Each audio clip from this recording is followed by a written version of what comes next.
नमस्कार दोस्तों, मैं खुशी आपका बहुत बहुत स्वागत है हमारे चैनल स्वयं की खोज में। तो दोस्तों, हम आपसे शक्तियों के विषय में बात करते हैं और शक्तियों के विषय में बहुत ज्यादा बात करना जरूरी होता है क्योंकि ये हर किसी के शरीर में घटती हैं और विराजमान रहती हैं। तो इसलिए मैं आपको छोटे छोटे वीडियो से शक्ति जागरण के बारे में आगाह करती हूँ ताकि आप किसी तरह की गलतफहमी में ना रहकर अगर आपके साथ कुछ भी घटे तो आप अलर्ट रहें और समझें कि हाँ, मेरे शरीर में क्या घटता है। तो दोस्तों, हम पीछे बात कर रहे थे शक्ति जागरण की। शक्ति का विस्तार हमारे ब्रह्मांड में, हमारी पृथ्वी पर पूरी शक्ति ऊर्जा के रूप में कण कण में विराजमान है। तो हमने पिछले 2 वीडियो में शक्ति जागरण और उसके विस्तार के बारे में बात की। तो आज हम बात करते हैं इसका कुंड कहाँ है, हमारे शरीर में शक्ति की जगह कहाँ है। तो आपने कभी सोचा है मित्रों कि इतनी बड़ी शक्ति क्या हमारे छोटे से शरीर में विराजमान है? अगर विराजमान है तो इसका स्थान कहाँ है, ये हमारे शरीर में काम कैसे करती है?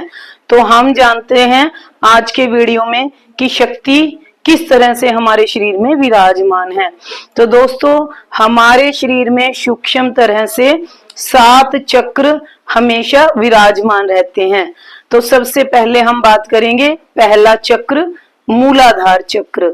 मूलाधार चक्र में हमारा एक कुंड विराजमान है जिसे हम कहते हैं शक्ति कुंड। शक्ति की पूरी ऊर्जा हमारी उस कुंड में विराजमान है। जैसे हम कहते हैं मूलाधार, ये बिल्कुल हमारे मेन पार्ट के पास विद्यमान होता है। तो इसको फिजिकल बॉडी भी बोलते हैं। इसका प्राकृतिक एक काम है संसार को बढ़ाना। जैसे आपस में स्त्री हैं, पुरुष हैं, अपने बच्चों को पालते हैं, अपने वंश का विस्तार करते हैं, अपनी जाति का विस्तार करते हैं, बच्चे पैदा होते हैं।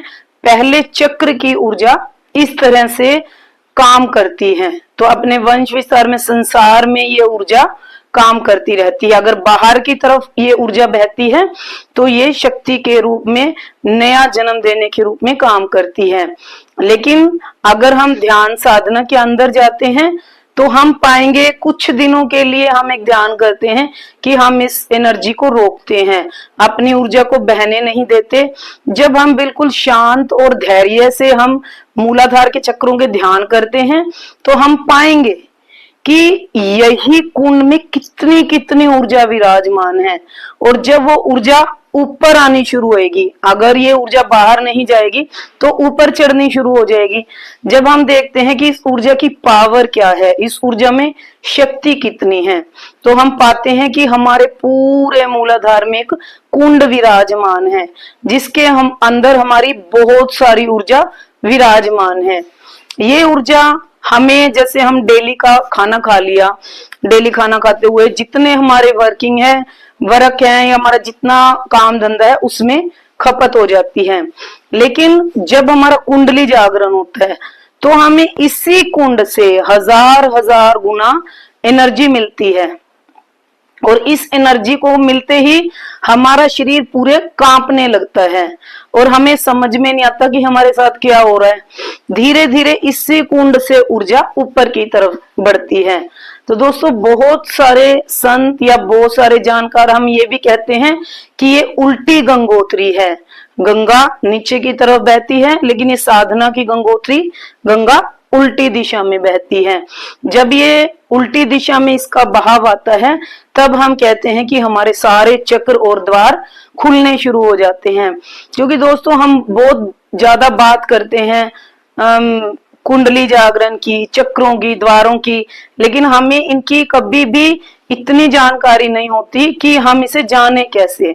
तो मैं यही आपसे कोशिश करूंगी कि धीरे धीरे धीरे हम जानकारी को बढ़ाएं और जाने कि हमारे अंदर किस तरह की ऊर्जा विराजमान है और हम, हमारे लिए ये कैसे उपयोगी हो सकती है। तो दोस्तों, अगली वीडियो में हम जानेंगे दूसरा चक्र। हमारे इस चक्र में क्या विराजमान है और हमें इस चक्र से कैसे गुजरना है। तो मूलाधार के चक्र पे जब हमें विजय पानी है तो इसके मूलाधार के हमें ध्यान करने होते हैं। जब हम इनके ध्यान से गुजरते हैं तो हम अपने शरीर में बहुत ज्यादा ऊर्जा और कंपन का महसूस करते हैं। तो दोस्तों, आपको मुझे सुनने के लिए आपका बहुत बहुत धन्यवाद।